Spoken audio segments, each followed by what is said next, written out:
Hi, ആദ്യം തന്നെ ഒരു കാര്യം പറയുകയാണ്, മൈക്കയില്ല, ഒന്ന് അഡ്ജസ്റ്റ് ചെയ്യണേ. നമ്മുടെ ഷാഫി പറമ്പിൽ വീണ്ടും ഞെട്ടിപ്പിക്കുകയാണ്. വടകരയ്ക്ക് വേണ്ടിയിട്ട് നമ്മുടെ ഷാഫി പറമ്പിൽ വീണ്ടും നല്ലൊരു പണിയെടുത്തു. എന്താണ് ആ പണി? അതിൻ്റെ ഒരു വീഡിയോ ക്ലിപ്പ് ഞാനിപ്പോൾ വെച്ചു തരാം. അതിനുശേഷം സന്ദീപ് വാര്യർ, അതായത് BJPയെ വിറപ്പിച്ചുകൊണ്ട് സന്ദീപ് വാര്യർ ചില കാര്യങ്ങൾ പറയുന്നുണ്ട്. അത് നിങ്ങൾ ഓരോരുത്തരും കേൾക്കണം. ഓക്കെ. പിന്നീട് നമ്മുടെ രമേശ് ചെന്നിത്തല ഓപ്പറേഷൻ തുഫാൻ എന്ന പേരിൽ ഇന്നലെ മാത്രം പിടിച്ചെടുത്തത്, അതായത് ഇന്നലെ മാത്രം ഏകദേശം 100-ലേറെ പേരെ അറസ്റ്റ് ചെയ്തു. പിന്നീട് ലക്ഷക്കണക്കിന് വരുന്ന MDMA പിടിച്ചെടുത്തു. അത് നമ്മുടെ രമേശ് ചെന്നിത്തല പറയുന്നുണ്ട്. ആ ഒരു വീഡിയോ ക്ലിപ്പ് ഞാൻ വെച്ച് തരാം, നിങ്ങൾ ഓരോരുത്തരും അതും കാണണം. ഓക്കെ. അതിനു മുമ്പ് ഷാഫി പറമ്പിലിനെയും നമ്മുടെ രാഹുലിനൊക്കെ ഇഷ്ടമുള്ളവർ ഒന്ന് ലൈക്ക് ചെയ്യണം, കമൻറ്റ് ചെയ്യണം, സബ്സ്ക്രൈബ് ചെയ്യണം.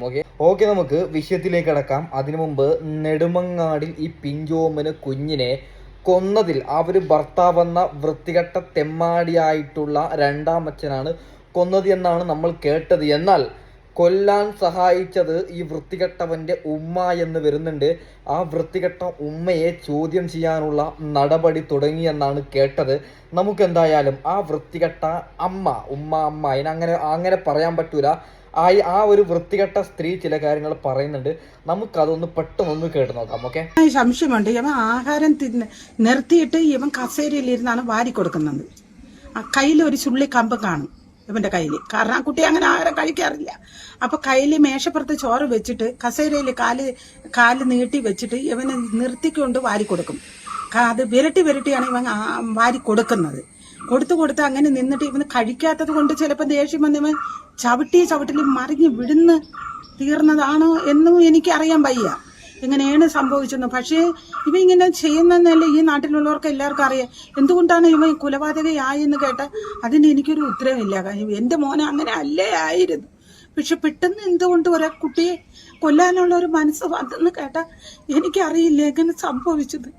എടി, നീ അമ്മയാണോ, നീ ഉമ്മയാണോ? നിനക്ക് നാണമുണ്ടോ? ഈ വൃത്തികെട്ടോള് പറയുന്നത് കേട്ടോ. അതായത് ചെറിയ രീതിയിൽ ആ ഒരു കുഞ്ഞിനെ ചവിട്ടിയത് കൊണ്ടായിരിക്കും മരണപ്പെട്ടത് എന്ന്. ഈ വൃത്തികെട്ട ഉമ്മയോടൊരു കാര്യം പറയുകയാണ്, എങ്ങനെയാണ് 90 മുറി ആ പിഞ്ചോമന പൈതളിന്, ഇത്ര ചെറിയ ഈ ഒരു പിഞ്ചോമന പൈതളിന് ഒരു ചവിട്ട് മാത്രം ചവിട്ടിയതാണെങ്കിൽ 90 മുറി എവിടെ നിന്നാണ് വന്നത്? നാണമുണ്ടോ? നിങ്ങളെ ഉമ്മ എന്ന് വിളിക്കാൻ നാണമുണ്ട്? നിങ്ങളും ഒരു വൃത്തികെട്ട സ്ത്രീയായിട്ടാണ് എനിക്ക് പേഴ്സണലി തോന്നുന്നത്. ആ കൊന്ന ഈ തെമ്മാടിയെ ഈ പറയുന്ന ഉമ്മ ന്യായീകരിക്കുകയാണ്. എൻ്റെ മോൻ അങ്ങനെയല്ല ഇങ്ങനെയല്ല എന്ന് പറയുകയാണ്.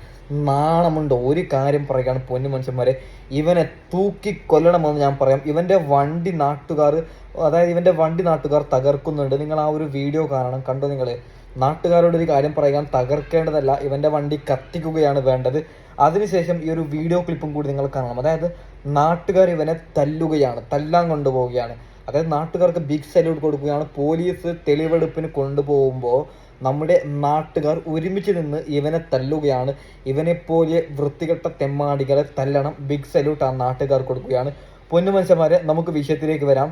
ഷാഫി പറമ്പിൽ വടകരയ്ക്ക് വേണ്ടി ചെയ്തതൊക്കെ ഞാൻ വെച്ച് തരാം. അതിനുശേഷം ഞെട്ടിക്കുന്ന മറ്റൊരു വാർത്തയും കൂടി വരുന്നുണ്ട്. അതായത് ഇസ്ലാം മതപ്രകാരം ആചരിക്കുന്ന ആ ഒരു ഖുർആന്, പരിശുദ്ധ ഖുർആൻ എന്ന് പറയുന്ന ആ ഒരു ഖുർആന് കളവാണ്, അത് കോടതി ബാൻ ചെയ്തു എന്ന് പറയുന്ന ഒരു വാർത്ത വരുന്നുണ്ട്.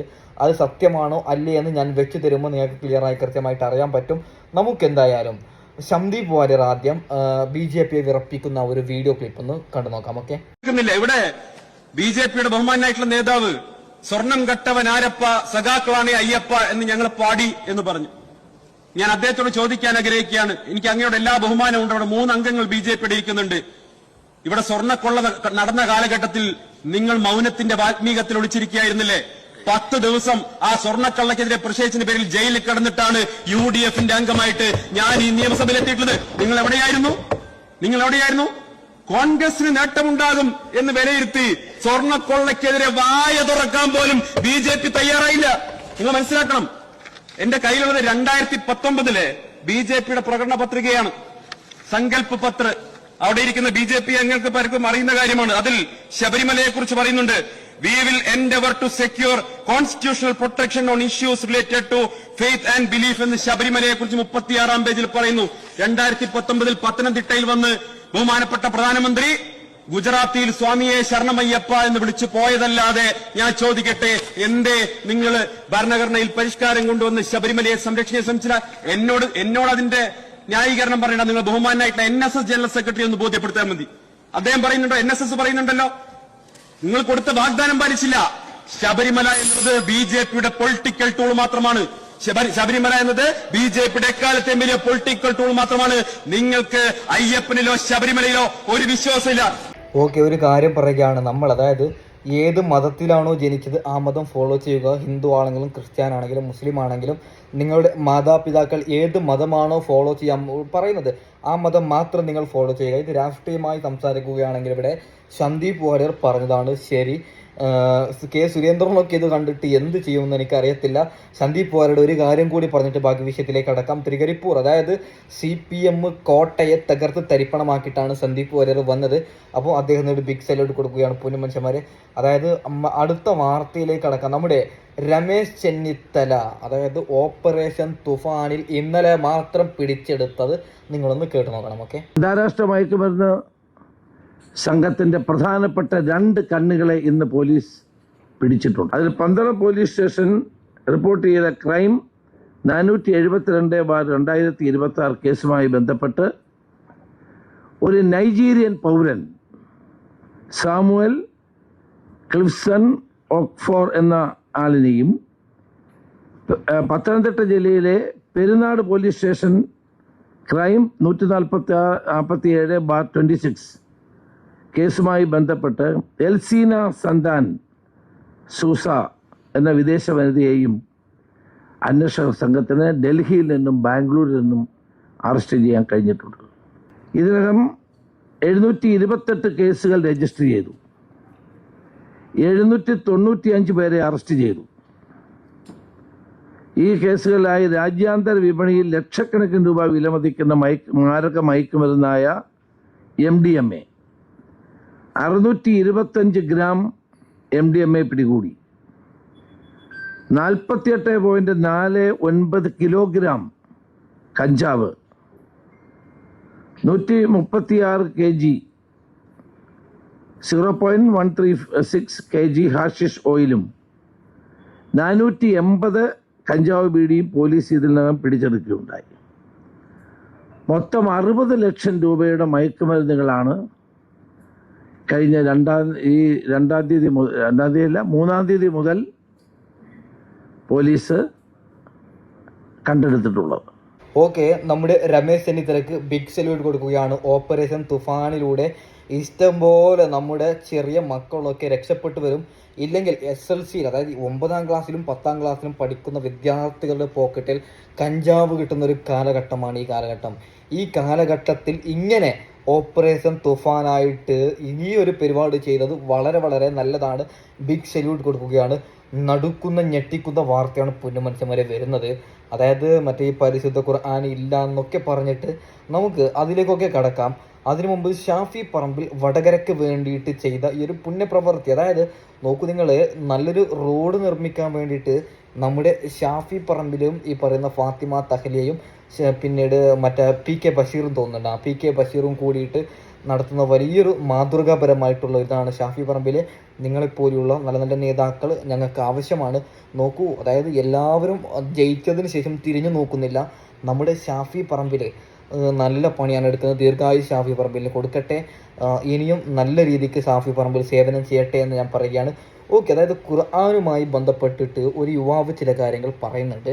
നിങ്ങൾ ഓരോരുത്തരും അത് ഫുള്ളായിട്ട് കേൾക്കണം. അതിനുശേഷം നിങ്ങളുടെ അഭിപ്രായം നിങ്ങൾ ഓരോരുത്തരും കമൻറ്റ് ചെയ്യണം. ഓക്കെ, അതായത് ഈ ഖുറാനില് കുറെ കള്ളക്കഥയൊക്കെയാണ്. നമ്മൾ പിന്നെ അറബിയെല്ലാം അറിയാത്ത ആൾക്കാരായതുകൊണ്ട് മുമ്പൊന്നും അറിയില്ലായിരുന്നു. ഇപ്പോഴാണ് ഇതൊക്കെ മനസ്സിലായി വരുന്നത്. ഖുറാനകത്ത് കുറെ കോടതിയാ പറഞ്ഞ ഇഷ്ടംപോലെ ഏതാണ്ട് ഒരു 100 ചില്ലാൻ ആയത്തുകള്, ഈ 157 ആയത്തുകള് ഖുറാനകത്തുണ്ട്. ഇത് നമ്മുടെ ഇന്ത്യയിലെ ഒരു കോടതി തന്നെ നിരോധിച്ചിട്ടുണ്ട്. 27 ആയത്തുകൾ പറഞ്ഞ് ഇത് പാടില്ല, എടുത്തു മാറ്റണം എന്ന് പറഞ്ഞു. ഖുറാന്റെ അകത്ത് എടുത്തു മാറ്റിയിട്ടൊന്നുമില്ല, അത് വേറെ കാര്യം. പക്ഷെ കോടതി പറഞ്ഞതാണ്. ഇതൊരു യുദ്ധപുസ്തകമാണെന്നും കോടതി നിരീക്ഷിച്ചിരുന്നു. യുദ്ധത്തിന് ആഹ്വാനം ചെയ്യുന്ന പുസ്തകം. നിന്റെ വിവരം വെച്ച് നീ ഒന്ന് ചോദ്യം ചോദിക്കലേ, അയാൾക്ക് തപ്പിയാലൊന്നും കിട്ടാല. ഒറ്റ ചോദ്യത്തിന് അദ്ദേഹം പറയുകയുണ്ടായി, ഇന്ത്യയിൽ ഒരു കോടതി ഖുറാൻ ബാൻ ചെയ്തു, ഖുറാന്റെ വേഴ്സ് ബാൻ ചെയ്തു. നിങ്ങൾ കേട്ട് കാണും. അത് ഏത് കോടതിയാണെന്നൊന്ന് പറയാം. വെറുതെ രാഹുലണ്ണ ചുമ്മാ കളിക്കല്ലേ. അനാവശ്യമായിട്ട് പൊട്ടന്മാരോട് ചോദ്യം ചോദിച്ച് അവരെ പ്രകോപി മറ്റേതില്ലേ അതാക്കല്ലേ. എന്താന്ന് പറഞ്ഞൂടാ, നെറ്റ് വളരെ വളരെ സ്ലോ ആണ്. എനിക്കൊന്ന് പുള്ളിയുടെ സിം ചൂസ് ചെയ്യാം, അതിന് കണക്ട് ചെയ്ത് ലാപ്ടോപ്പിൽ കയറ്റി ഇതിങ്ങനെ തപ്പിപ്പിടിച്ച് കീപാഡ് എന്നിട്ട് മ്യൂസിക് സിസ്റ്റം അടിച്ചു നോക്കിയിട്ട് ജമ്മി ചാറ്റോട് വയ്ക്കുകയാണ്. പണ്ടിങ്ങനെ ഒരു സംഭവം ഉണ്ടായിരുന്നു, ഞങ്ങളുടെ വാട്സ്ആപ്പ് ഗ്രൂപ്പിലൊക്കെ വന്നതാണ്. ആ സാമാനത്തിന്റെ ഒരു സത്യാവസ്ഥ തരുമെന്ന് ഇപ്പൊ തരും. ഈ ചോദ്യങ്ങളെല്ലാം എനിക്കുണ്ട്. എന്റെ സമയം ഞാൻ അദ്ദേഹത്തിന് കൊടുക്കുക. എന്നാ മൂലക്കിരുന്ന് മെഴുകാണ്. അതിന്റെ ഇടയിൽ നിങ്ങൾ സമയം മൊത്തം അങ്ങനെ കൊടുക്കല്ലേ. ഉള്ള സമയം കൊണ്ട് എന്തെങ്കിലുമൊക്കെ പറഞ്ഞിട്ട് പോ. പുള്ളി വേർത്ത് വലിക്കുന്നത് കാണുന്നില്ലേ സഹോ. 1986 ഇത് 80കളുടെ മധ്യത്തിൽ നടന്നൊരു സംഭവത്തിന് ഇതായിട്ടാണ് ഹൈക്കോടതി ഇതല്ല സോറി, എനിക്ക് കിട്ടിയ റിസൾട്ട് തെറ്റിപ്പോയി. കൽക്കട്ട ഹൈക്കോടതിയില് എന്തോന്ന് ഇത് കൽക്കട്ട ഹൈക്കോടതിയില് അല്ലേ പിള്ളച്ചൻ കള്ളം പറയുന്ന പറയാ അത് കോടതി തള്ളുകയുണ്ടായി. അതല്ല വേറൊരു അതായത് അതിന്റെ ഇതാണല്ലോ മറ്റേതെന്ന് പറയുമ്പോ ഇതിന്റെ അത് ഞാൻ പറഞ്ഞ അടുത്ത ചോദ്യം ചോദിക്കാം. അതായത് അടുത്ത ചോദ്യം കാരണം ഇത് നിവൃത്തിയേടാ, ഇത് നടപടിയാവാൻ തോന്നുന്നില്ല. അടുത്ത ചോദിക്ക്. ഇതിന് പുള്ളി സത്യം പറയാൻ പോവാണേ. നോക്കി എടുത്തോളുക, ഞാൻ ഉത്തരം പറയാം. ഇനി എന്താ യഥാർത്ഥത്തിൽ സംഭവിച്ചെന്ന് പറഞ്ഞാൽ 2021 വസീം റിസ്വി എന്ന് പറയുന്ന, എനിക്ക് പേഴ്സണലി അറിയാവുന്ന, ഞങ്ങളോടൊക്കെ ചർച്ചയ്ക്കിരിക്കാറുള്ള ഒരു വ്യക്തി ഒരു PAL കൊടുത്തു. മുസ്ലിം നാമധാരിയാന്നേ ഉള്ളൂ. 26 വേഴ്സസ് ഖുറാനിന്ന് റിമൂവ് ചെയ്യണമെന്ന്. സുപ്രീം കോടതിയുടെ ഉത്തരവ് എന്താണെന്നറിയാമോ? അയാൾക്ക് 50,000 രൂപ ഫൈൻ അടിച്ചു. അതാണ് സുപ്രീം കോടതി യഥാർത്ഥത്തിൽ ചെയ്തത്. ഇതിന്റെ പ്രശ്നം എന്താ അറിയാമോ? അദ്ദേഹം തന്നെ പറഞ്ഞതുപോലെ മുഖ്യധാരയിൽ പലപ്പോഴും ഇടുമ്പോൾ ഇസ്ലാമോഫോബിയ എന്ന് പറയും. അതുകൊണ്ട് വാട്സപ്പിൽ നമുക്ക് പലപ്പോഴും ഇടാം. ഈ വാട്സപ്പ് യൂണിവേഴ്സിറ്റി നമ്മുടെ നാടിന്റെ ഒരു വലിയ പ്രശ്നമാണ്. അല്ല, അത് വലിയൊരു പ്രശ്നമാണ്. കാരണം ഈ വാട്സപ്പ് ഉള്ളതുകൊണ്ടാണ് ഞാൻ വീട്ടിൽ നിന്ന് അരി സാമാനത്തിനുള്ള ലിസ്റ്റ് തന്നാലും മറന്നുപോയ അവള് എടുത്തിട്ടേക്കും. മിറക്കല്ലേന്ന്. അതുപോലെ തന്നെ നമ്മുടെ ശാഖയിലൊക്കെ ഉണ്ടല്ലോ, ശാഖാ ഗ്രൂപ്പിൽ ഇങ്ങനെയുള്ള എന്തൊക്കെയാ വന്നു പോകുന്നുണ്ട്. അപ്പോ സ്ലായി